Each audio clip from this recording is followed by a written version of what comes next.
Hi everyone, my name is Hannah. I go by Microbiologist Makes here on YouTube as well as over on Instagram, and this is Flosstube number 20.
Where I talk about my crafting life, cross stitch, knitting, crochet, as well as thrifting, of which I have a lot to go over, and purchases in general. I've been absent from filming for a while. Life, work, school got busy here, and always seems to in October and November. But I'm back and I have a lot of things to show and some really exciting places that I got to visit related to cross stitch and antique stores. So stay tuned.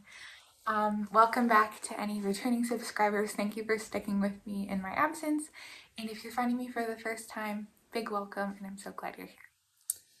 Let's jump into finishes. So I haven't been stitching a whole lot. I think I only have one whip to show. But I had some projects that were pretty close to being finished when I last filmed. And I finished those. I framed some things. I have intentions of fully finishing a Halloween related piece, so let's get into it. My most exciting finish is Weeds and Wildflowers by the Artsy Housewife. I posted this on Instagram. I don't know if it was the tail end of September, it might have even been October. The leaves were out, so I had a photo op, and this has been showed up on Instagram. But yeah, I got the box from Evertote in collaboration with Artsy Housewife and Roxy Floss. So I got the kit threads from Roxy Floss, and the fabric is a 40 count Roxy, I think it's Buttermilk is the name. And I got the frame. I took advantage of the 70% off frame sale at Michael's, and I took it home and framed it myself. So this is a frame you can find at Michael's. It has sort of like a, I've mentioned before, like a patina or a rusty color to it on the edges, and I thought it looked really cool with the colors in the piece. So this has a spot on my wall, actually, the start of a butterfly moth wall, and yeah, I really love it. Love how it turned out. So that was the first piece I framed.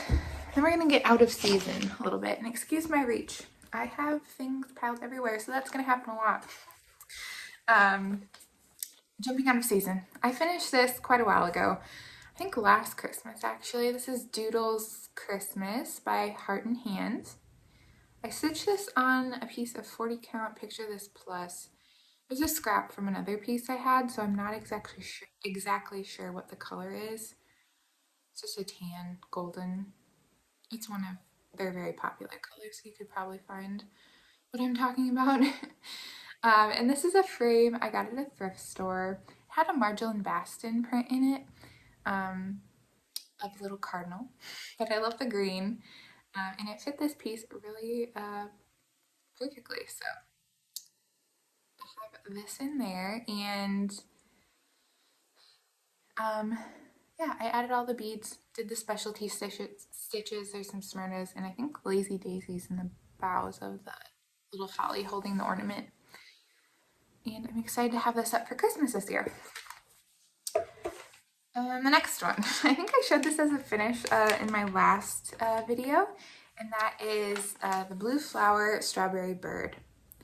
This is a frame I picked up from Etsy. I think I mentioned the maker in my last video as well. It's not framed and wired.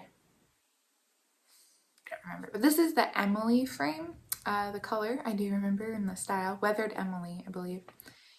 And it's a nice sort of slate gray.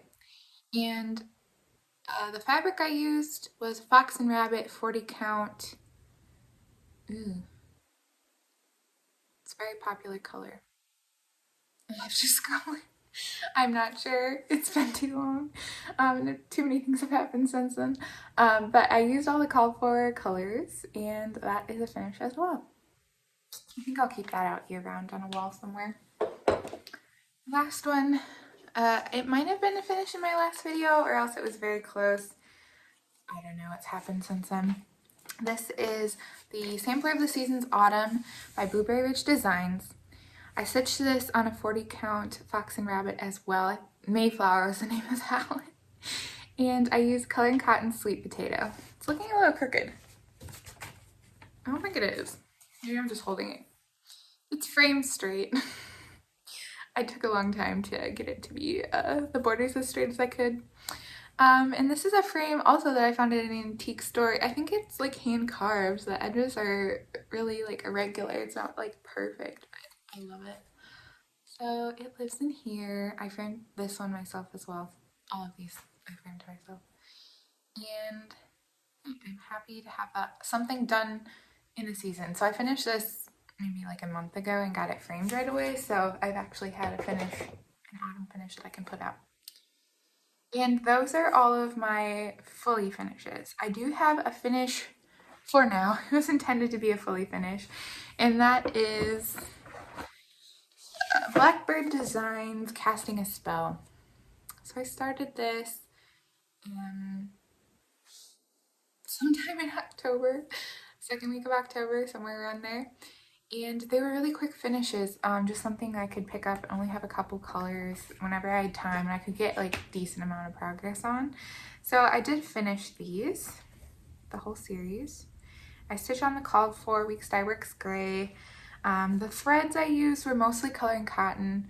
I did use one of the Gentle Art black colors. I don't remember what one that one was, but the others were just similar Coloring Cottons that I had from being in the thread club. So there's the bird, one of the quilt stars, this band, which I believe is you mount it horizontally in the box, another quilt star set.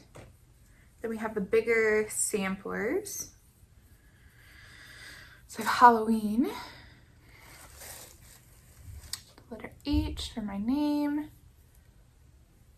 this house, I'm going a little fast, sorry.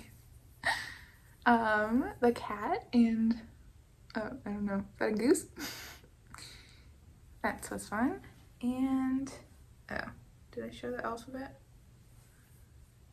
A little, I kind of spaced these out strangely. Okay, the start of the sampler, like alphabet. And the other one. So, yeah, that's a finish. I had I think put in my stories when I was getting ready to finish this. I thought I was going to finish everything from start to finish, like everything was going to be put together that day. I did follow all the painting instructions for the box, which is you can get from Hobby Lobby still. I painted it black. I think it was a folk art paint, soft black. And then I sanded it and added a wax. I didn't use the called for wax that they recommend in the finishing instructions, but just a sort of antique brown wax. And I used that, and I really like how it made it look more aged. So I painted all the inside parts, which was very time consuming. And I had started out by taping, so you couldn't, you wouldn't get paint on the glass. And then there's like this insert, so this part where the glass sits inside of the box, and you can't, with tape being there, you can't paint the wood inside the insert. So I actually ended up, after taping both sides, like the inside and the outside, to get around the glass, I actually ended up just taking the tape off and, you know, jamming a paintbrush in the crevice so I wouldn't see unfinished wood anytime you like tilt this at an angle. And then my mom actually was very nice and scraped all of the paint off the glass with a toothpick. So that's an alternative if you are really picky about any sort of unfinished wood showing around the edges and the inside of the glass insert. So I'd recommend that.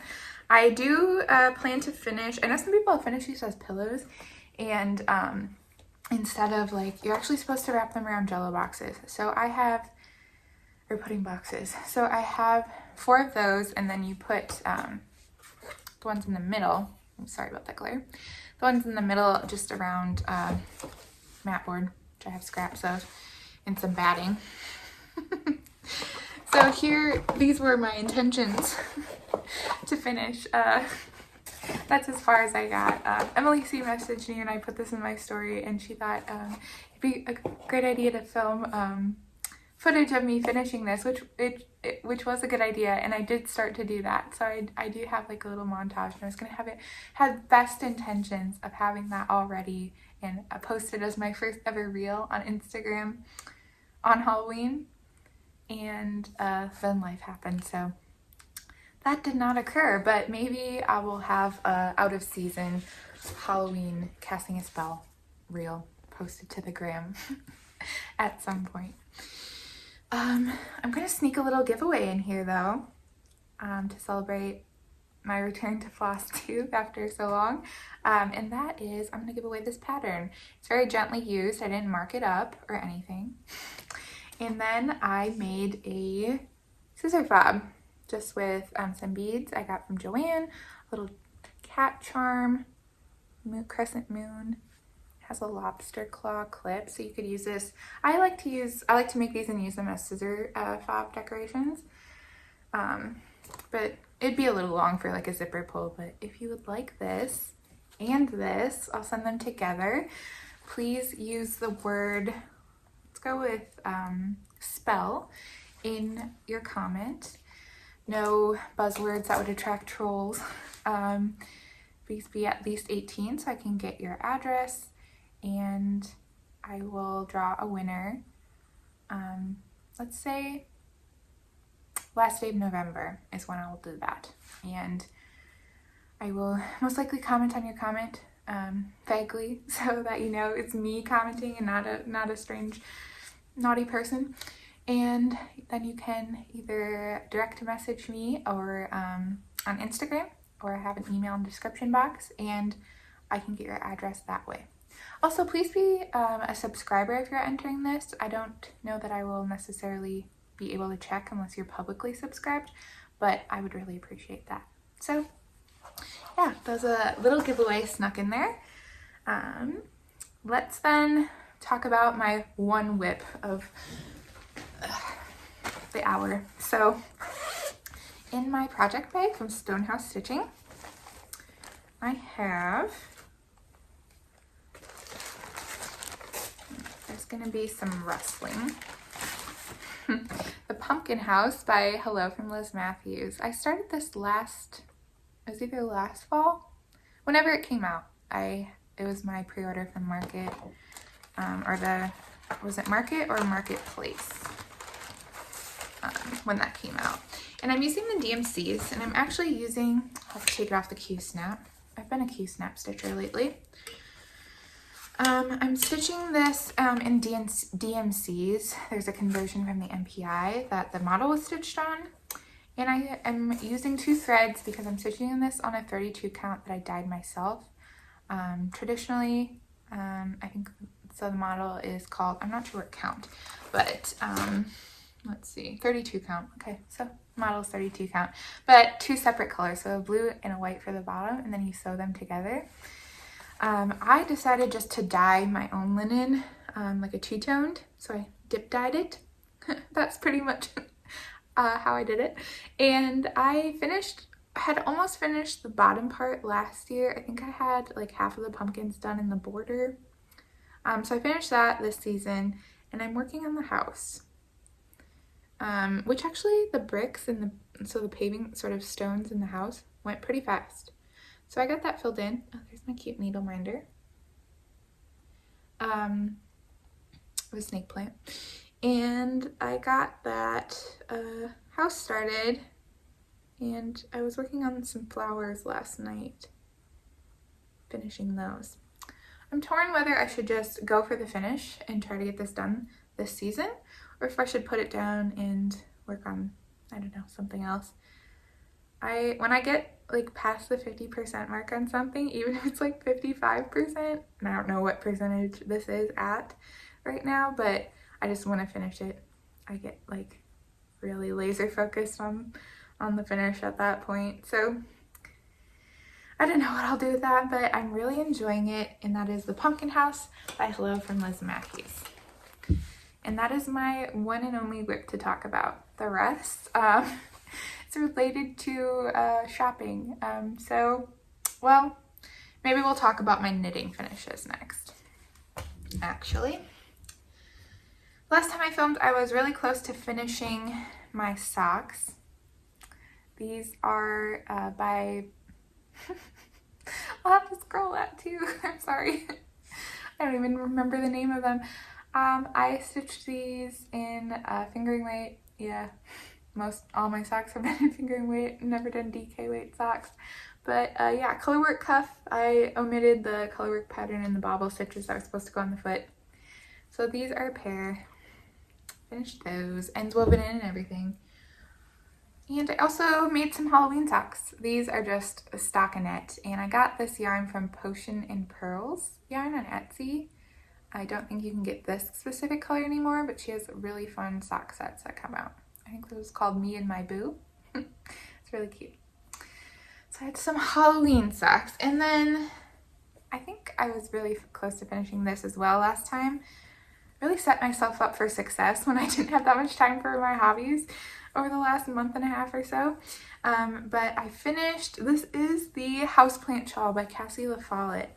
And I did this in a Malabrigo Rios yarn, so worsted weight, in the color Yerba, or Y-E-R-B-A.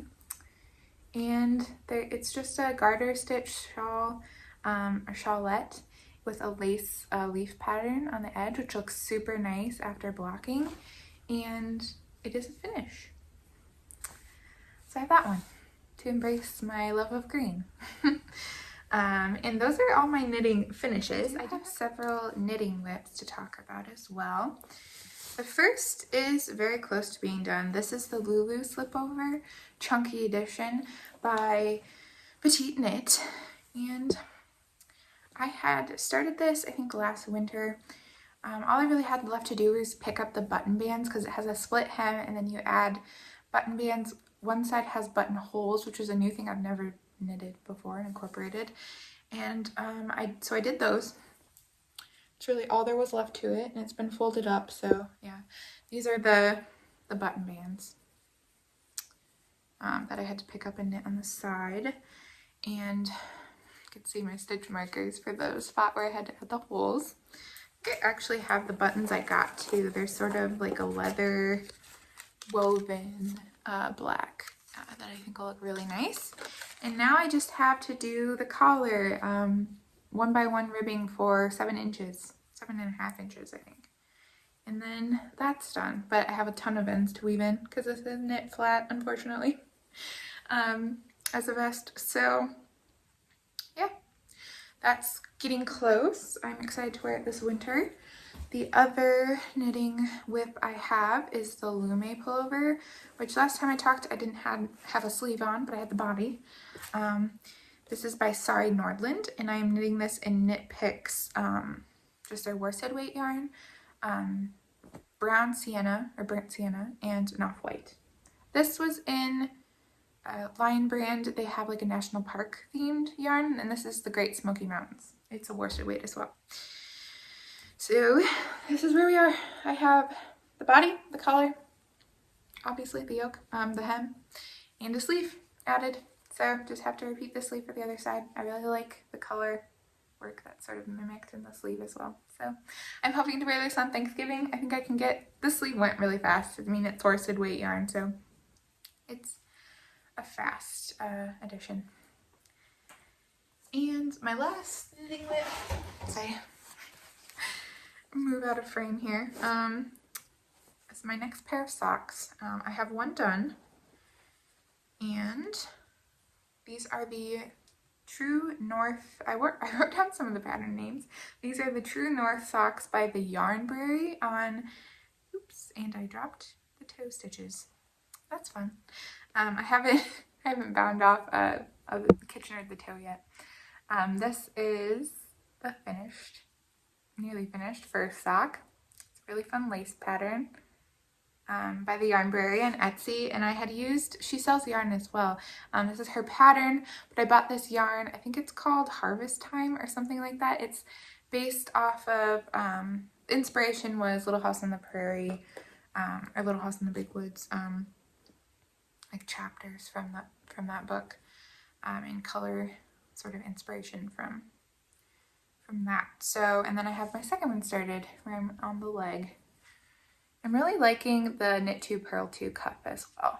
I think I like that better than the 1x1 ribbing for the cuff. So that's how that one's shaping up. I'm really excited to do, there's a sock pattern that I've had my eye on. It released November 1st, and I wasn't done with these, so I'm not letting myself start them yet, but it's a sweater sock like inspired pattern set based on Christmas movies and sweaters in Christmas movies. So there's one from Home Alone, Ellen Griswold's from Christmas Vacation, which is my favorite Christmas movie, and also the Santa Claus.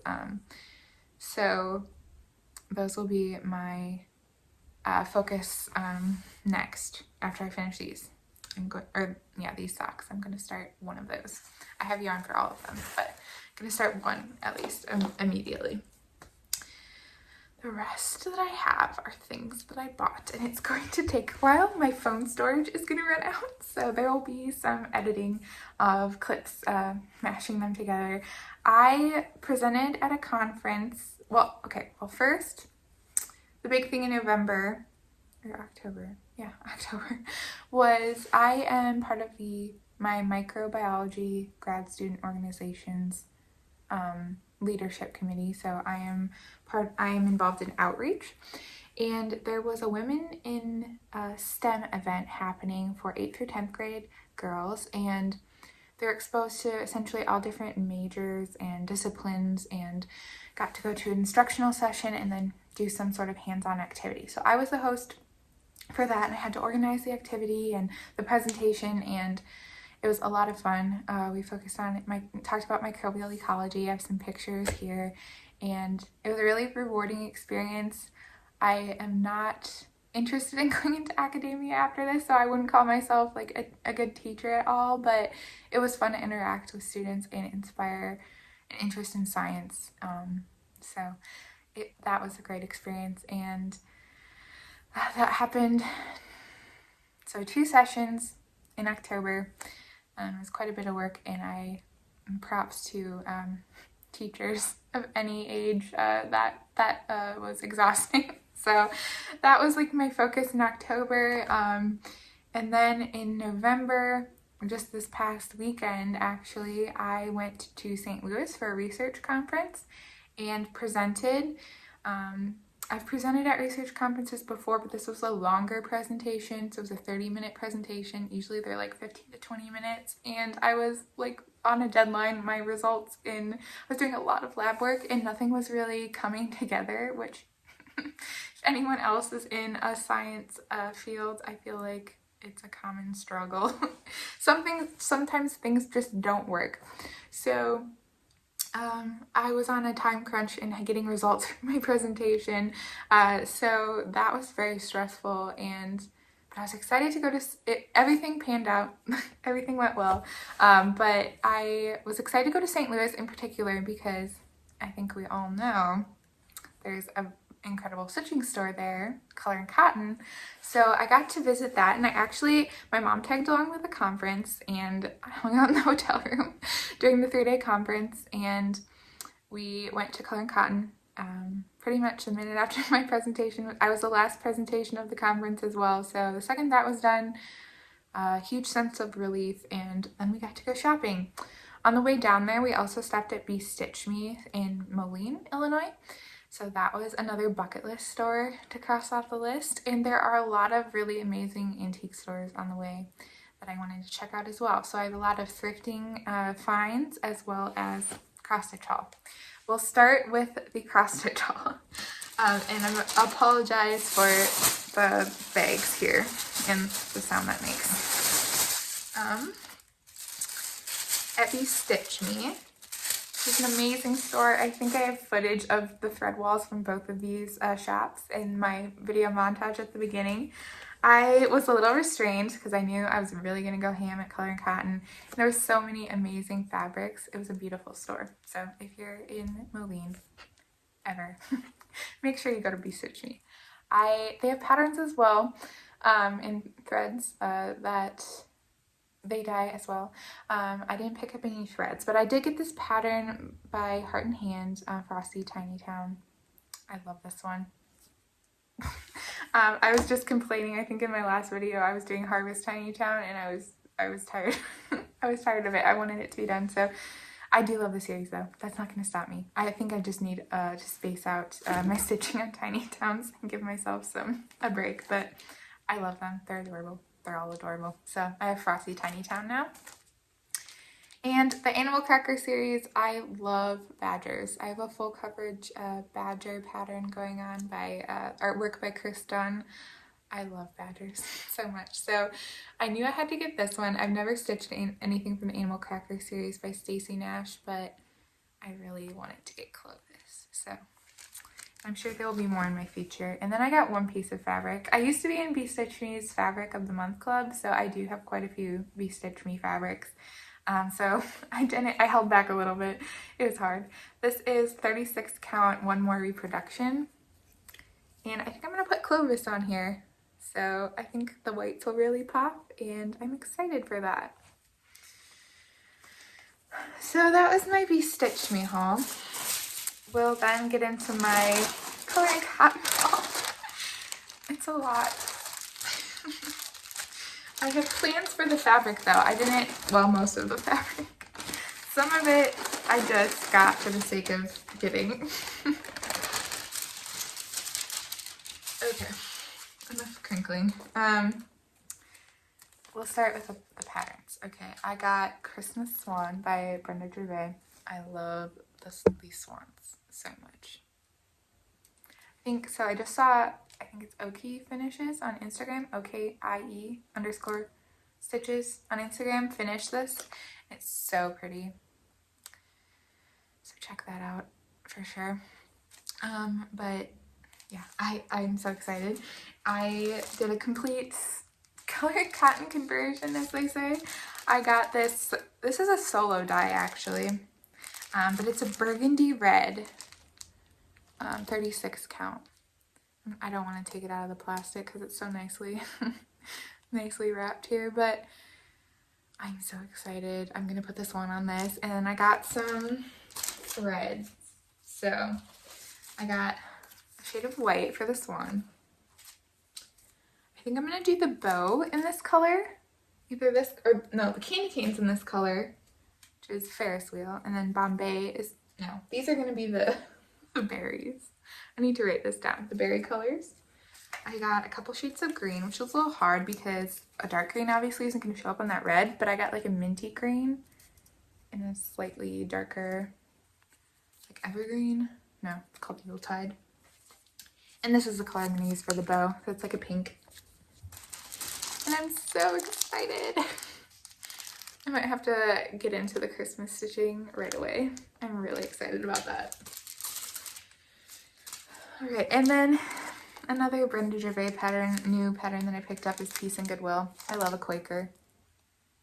So, I know Mrs. Jones either finished this or stitching it. I saw that on Instagram too. Mrs. Jones stitches, so really excited. The other things I got, I thought maybe, okay, this is another solo die. It's a 36 count. It doesn't have a name, solo die. But it's a grayish green almost, in this light anyway. And I was thinking about that for the Peace and Goodwill. I think the whites would really pop. And sometimes I have a hard time picking a good tan fabric that the white will pop on. So Might just make it easier on myself and do it with this. I didn't get any of the threads for a piece in Goodwill. I'm just gonna pull from stash. Other fabrics. I got this 36 count olive. It's like my green here, pea soup green. It's beautiful. And Odd Sock, which is also in a 36 count. It's like a purple. I'm really loving purple lately. I never really knew that about myself, but I do like purple, I think. So I have a Study in Nature back here. I need to stitch a Study in Pink. So I'm thinking either Odd Sock or Olive. Let me know what you think. I'm torn. I think it would look really good on this. It might look, this color might overshadow it. So I'm leaning towards the purple. But if you have an opinion, I'd love to hear it. I also got this finishing trim, which I think I will use this. I didn't realize Color & Cotton also dyes trims, but they do, and I can't resist a trim. So I got this peachy, like sort of dusty rose pink trim for, I think I will use it on the swan, Christmas swan. And then I got this needle minder by Caterpillar Cross Stitch. I've been really into needle minders lately, so I only have a few. And I got this butterfly. I thought it would go well whenever I do a Study in Pink. Last thing was my mom got me this little owl, barn owl sticker to add to my water bottle. They had some stickers up front, so that was really fun. And now the rest is antique store haul. Okay, we'll start out with this. I went to some really cool antique stores in St. Louis. This is from one of those. It's a rug beater thing. And I've always wanted one. I've seen people put them on the wall, and I think it's cute. So I got that. It was on sale. I got some records. So I'll go through these quickly. I know the last time I did this, I got some good comments about records. People are like, oh, I love that. I love that album. So we'll do that.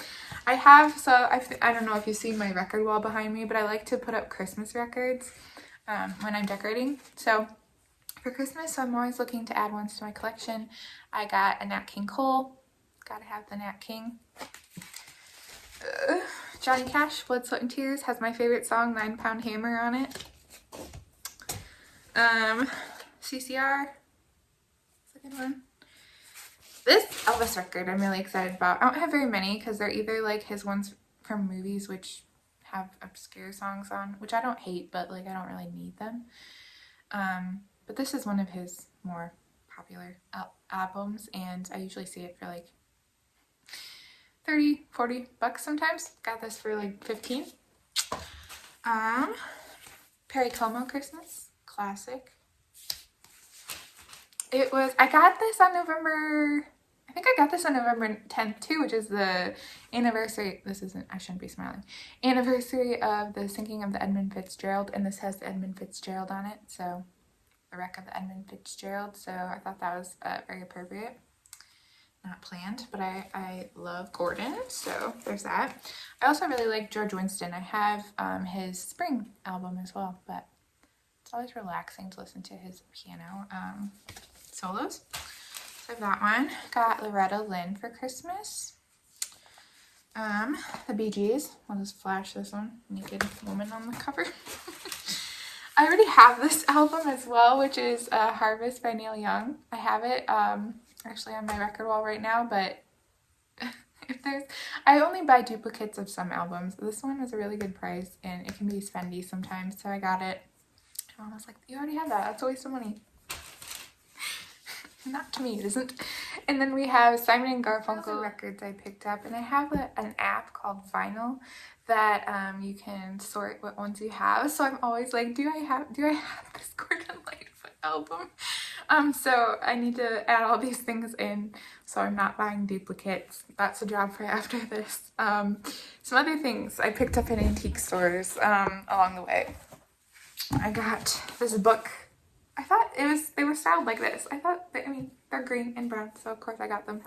They're only like $2 a piece, so those will go on my shelf if it can hold any more weight. Oh, there's this one too. I got this. Oh my gosh. This jar. I thought it'd be really cute. There's stuff shoved in it. It was only $5. There's like a feather, just some random stuff. I thought it'd be cute to put like gift leftover fingering weight yarn balls in there, just to like to pull from if I ever do colorwork socks. That's the plan. I have a bottle brush tree collection. They put this on a doorknob, which I thought was cute. So I have that. Another reach over here. I got this frame. This frame has a really nice hanger. I'll have to do some refurbishing. It's starting to break apart at the corner join, but I have that. I got this little drawer on the cheap for, I think I'm going to put my socks, like hand knit socks folded up, so a display case. I'd like to eventually get like a teacup rack, I think they're called, with little compartments to put my knitted socks in. The last major find here, are these barn owl bookends. They're so cute. So I have that as well, and that is all my thrifting. I'll put in some pictures. We saw a ton of needlework. I don't know what it is about Missouri and Illinois in particular, but I saw so many latch hook pieces, curl. I'll flash those here. A few of some, they're gorgeous needle points as well that I saw. Some of them were priced for what I would say they were worth, others not so much. I didn't pick up any myself, but it's always fun to look, and I love seeing when other people spot cross-stitch needlepoint in the wild, so I thought I would share those as well. Otherwise, that is all I have to talk about today. Make sure you enter the giveaway for the Casting a Spell and Scissor Fob if you're so inclined. Until next time, I hope you're all doing well and getting time for your hobbies. And I will see you then. Bye!